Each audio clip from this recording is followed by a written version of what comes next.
কেমন আছো সবাই? শিবরাজ ফ্যামিলি ব্লগে সকলকে স্বাগত জানাই। আজ হচ্ছে সোমবার আর এখন বাজে সকাল 7:30। এখন থেকে আমি আমার ব্লগ স্টার্ট করলাম। দেখো, উঠে ভালো করে ঘরগুলো সব পরিষ্কার পরিচ্ছন্ন করে ঝাড়াঝুড়ি করে আর ঝাঁট দিয়ে নিলাম। তারপরে এখন চলে এসেছি, কিছু বইপত্রগুলো আছে, শুভর বাপি এখান থেকে এগুলো নেয়, পড়াশোনা করে, ওরও কাজে লাগে। তা সেখানটা ও গুছিয়ে রাখে আর আমিও গুছিয়ে রাখি, তাই একটু ভালো করে গুছিয়ে নিলাম। আর এদিকে আমার সেলাই মেশিনটা আছে, সেলাই মেশিনটাকে আমি খুব যত্ন করি, তাই প্রতিদিনই মুছে নিই ভালো করে। আর ধুলো তো সবসময় ওড়ে, তাই না? ভালো করে মুছে চারদিকটা একদম টেবিল পরিষ্কার পরিচ্ছন্ন করে রাখতে আমি ভালোবাসি। ঘুম থেকে উঠেই কোমর বেঁধে কাজে লেগে পড়ি। আমার ভালোবাসার রসদ হলো আমার এই সংসার। এই কিছু কাজ করি, এই যে কিছুই কাজ করি, এগুলো করে আমি ভীষণ খুশি, ভীষণ আনন্দ পাই আর আমার খুব ভালোও লাগে। তারপর ঘরগুলোও মুছে নিলাম, নিয়ে এখন মনে হচ্ছে একটু বেশ চা খাই। তাই বানিয়ে নিলাম চা। আর আজকে বন্ধুরা, আমার চাটা দেখে বুঝতেই পারছো, আমি কিন্তু আজকে দুধ চা করেছি। আজকে ইচ্ছা করছে একটু দুধ চা খেতে, তাই দুধ চা করে নিয়েছি। আর সঙ্গে নিয়ে নিয়েছি দুটো বিস্কিট। কী বলো তো, সকালে উঠে একটু হালকা হালকা খাবার খেতে ভালো লাগে, তাই একটু চা বিস্কিট খেয়ে নিই আর তার আগে এক গ্লাস জল খেয়ে নিই। আর জল খাওয়াটা আমার অভ্যাস, তাই জলটা না খেলে কষ্ট হয়। তো চাটা আর বিস্কিটটা খেয়ে নিই বন্ধুরা। তারপর চলে এলাম কিচেনে। এসে দেখো একদম রান্না করব, তাই কেটে নিলাম আলু আর পটল। কেটে একদম এখন ধুয়ে নিচ্ছি, তাহলে ধুয়ে নিয়ে রেখে দিলে জলটাও ঝরে যাবে আর আমার রান্না করাটাও বেশ সুবিধা হবে। তাই একটার পর একটা কাজগুলো গুছিয়ে রাখছি। দেখো সব ধোয়া হয়ে গেল, ব্যাস থাক এদিকে। আর একটু পরে তরকারিটা বসাবো। আর ওদিকে আমি ভাতও বসিয়ে দিয়েছি, দেখাচ্ছি দাঁড়াও। ভাতটা আমার ফুটেও গেছে, এই যে দেখো, অফ করে দিয়েছি। আর দেখো এই যে ঢাকনাটা আছে না, এখানে খুব সুন্দর একটা ধরার জায়গা ছিল গো, খুব সুন্দর ধরতাম, খুলতাম, খুব সুবিধা হচ্ছিল, কিন্তু সেটা না খুলে গেছে। আর এদিকে দেখো, এই যে কিছু আঙুর আছে, আঙুরগুলো একটা চুবড়ি নিয়েছি, ঢেলে রাখি। ফ্রিজের মধ্যে রেখেছিলাম আর আজকে বের করে রাখছি, কারণ আজকে দিয়ে দেব।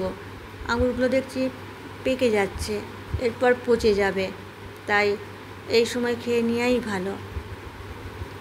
যদিও আজকে সবটা হয়তো উঠবে না, কিন্তু যাই হোক, তাও বের করে রাখলাম, সবাইকে দিয়ে দেব। আবার এদিকে একটা পেয়ারা আর একটা মুসম্বি আছে, সেটাও বের করে রাখলাম। একদম সব কিছু পর রেডি করে রাখছি। থাক এগুলো, চলো মাথায় মাখার তেলটা আবার বাথরুমে শেষ হয়ে গেছে, তাই মাথায় মাখার তেলটা এখন শোকেস থেকে বের করে নিলাম। এই তেলের সেন্টটা না বেশ ভালো লাগে, জানো তো বন্ধুরা। হেয়ার অ্যান্ড কেয়ার, এই গন্ধটা আমার ভীষণ ভালো লাগে। তো যাই হোক, শুভর বাপি এই তেলটাই নিয়ে এসেছে আর এটা এখন বাথরুমের তাকের মধ্যে রেখে দিলাম। স্নান করার সময় যার যেমন প্রয়োজন মেখে স্নান করতে পারবে।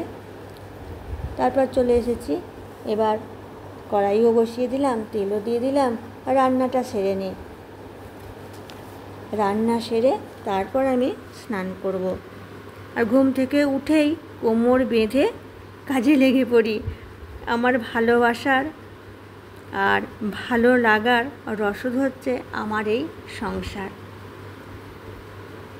এই সংসারে আমি সকাল থেকে উঠে একটার পর একটা খুব ভালোবেসেই কাজগুলো করি। আর আমার বেশ খুব ভালোও লাগে, জানো তো। এগুলো করে আমি ভালো থাকি। আমার ভালো থাকতে গেলে এগুলো আমাকে করতেই হবে। আর এই কাজগুলো যদি না করি আমার একদম ভালো লাগে না বসে থাকতে। আর এই সংসারটাকে আমি ভীষণ ভালোবাসি। তো দেখো পটলগুলো আমার ভাজা হয়ে গেছে। এবার পটলগুলো তুলে রাখলাম, তারপর আলুটাও কষিয়ে নিয়ে আর এখন পটলগুলো দিয়ে দিচ্ছি, দিয়ে তারপর একটু কষিয়ে জল দিয়ে দেব। আলু পটল মাছ দিয়ে ঝোলটা হবে। আর আলু পটল মাছ দিয়ে ঝোলটা বেশ ভালোও লাগে, আর আমারও ভালো লাগে, শুভর বাপিও বেশ ভালোই পছন্দ করে। আর বাড়ির মানুষরা যেগুলো পছন্দ করে সেগুলোই আমার করতেও ভালো লাগে। তা দেখো আলু দিয়ে পটল দিয়ে একদম কষানো হয়ে গেল, আর জল দিয়ে দিলাম, একটু ফুটে যাও, তারপর মাছগুলো দিয়ে দেব। ব্যাস একদম রেডি। এবার ফোটার অপেক্ষা। দেখো বন্ধুরা ফুটে গেছে। আর এদিকে আমি মাছগুলো ভেজেও নিয়েছি। মাছ ভাজা রয়েছে, সেগুলো এরপর ঝোলে দিয়ে দেব। দেখো একটু অল্প আলু পটল তুলে রাখলাম নিরামিষ। আর মাছ দেবার আগে, নিরামিষ মানে কি মাছটা দেবার আগে, কারণ মাছটা দিয়ে দিলে আবার একটু আঁচটে হয়ে যাবে, কারণ ভালো লাগবে না। তাই আলু পটল একটু তুলে রাখলাম আর দিয়ে মাছগুলো একসাথে মিশিয়ে দিলাম। ব্যাস ফুটে গেছে। আর এরপর আমার আলু পটলের তরকারিটাও রেডি হয়ে গেল। দেখো এরপর আমি তরকারিটা সাইজ করে রাখবো। আর দেখো রান্নাবান্নার পরও আমাদের অনেক রকমের কাজ থাকে। আমি প্রতিদিনই বলি চলো এই কড়াটায় এটা থাক, আর ওই দিকে অন্য একটা কড়াই বসিয়ে দিই। এই দেখো এই কড়াইটায় বসিয়ে দিয়েছি উচ্ছে ভাজা। এই কড়াইটা কি তোমাদের মনে আছে? আমি সেই বাড়ি গিয়েছিলাম তখন কিনেছিলাম। খুব সুন্দর কাজ হয় জানো তো, বেশ মানে অল্প কিছু জিনিস করতে গেলেও খুব সুন্দর কাজ হয়। ভারী পছন্দ হয়েছে এই কড়াটা আমার। আর দেখো সংসারে সবাইকে খুশি করতে পারলে সেটাই আমাদের সুখ, সেটাই আমাদের আনন্দ। দেখো তারপর স্নান করে নিয়েছি, আমার রান্না বান্নাও হয়ে গেছে। এখন পুজো করে নেব, ঠাকুরকে ধূপ দিয়ে দিলাম। আর চলো কিছু নকুলদানা নিয়ে নিই, ঠাকুরকে আজকে নকুলদানা দিয়ে পুজো করব। আর স্নান করে তবেই পুজোটা আমার করতে ইচ্ছে করে জানো তো বন্ধুরা। আর এদিকে দেখো ফুলও তুলে নিয়েছি, কিছু জবা ফুল ফুটেছিল সেগুলো নিয়ে নিয়েছি। তা আমি এবার পুজোটা করে নিই তাহলে। তারপর পুজো করে এখন চলে এসেছি। দেখো আজকে এবার একটু মুড়ি খাবো। মুড়ির জন্য একটু আলু ভাজা করে নিয়েছিলাম। আমি তো আলু ভাজা দিয়ে মুড়ি খেতে ভীষণ ভালোবাসি। আর ছোলা ভিজে, মটর ভিজে, আলু ভাজা এগুলো আছে, আর আছে মিষ্টি। তা এখন বেড়ে নিই, তারপর মুড়িটা খেয়ে নেব। আলু ভাজাটা বেশ মেখে আর একটু জল মেখে আমার খুব প্রিয়। অনেকে চপ বা সিঙ্গারা ভালোবাসে, আমিও ভালোবাসি, কিন্তু আমার সব থেকে আলুর দিয়ে বেশি মুড়ি খেতে ভালো লাগে। আর এই দেখো একটা মিষ্টি নিয়ে নিলাম। ব্যাস তাহলে মুড়িটা খেয়ে নিই বন্ধুরা। মুড়িটা খাওয়ার পর বন্ধুরা আর তোমাদের সাথে দেখা করা হয়নি। আর এখন না দুপুর হয়ে গেছে, দুপুরবেলা ভাতও খাওয়া হয়ে গেছে আমাদের। আর তারপরে যে কিছু জামা কাপড় আছে এগুলো এখন নিতে এসেছি, এগুলোও নিয়ে যাব। আর এইদিকে দেখো কেমন পায়রাটা চলছে, আর আমি দেখছি কি সুন্দর টুকুস টুকুস করে ঘুরে বেড়াচ্ছে, কি ভালো লাগে। আর কাছে গেলেই উড়ে যাবে, তাই একটু দূর থেকেই দেখছি। আর আমার সকল বন্ধুদেরকে প্রাণ ভরা ভালোবাসা জানাচ্ছি, দেশের বিদেশের সকল বন্ধুদেরকে।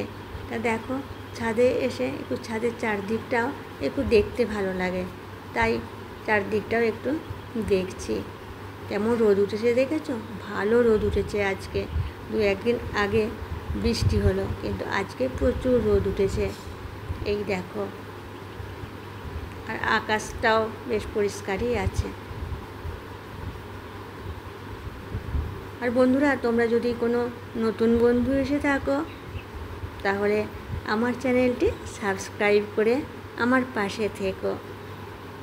আর যে সমস্ত বন্ধুরা আমার প্রথম থেকে আছো তোমাদেরকে অসংখ্য ধন্যবাদ। আর সকল বন্ধুরা আমার সাথে থেকো সব সময়ের জন্য। এই দেখো, এইটা হচ্ছে একটা টাওয়ার, কত কাছে।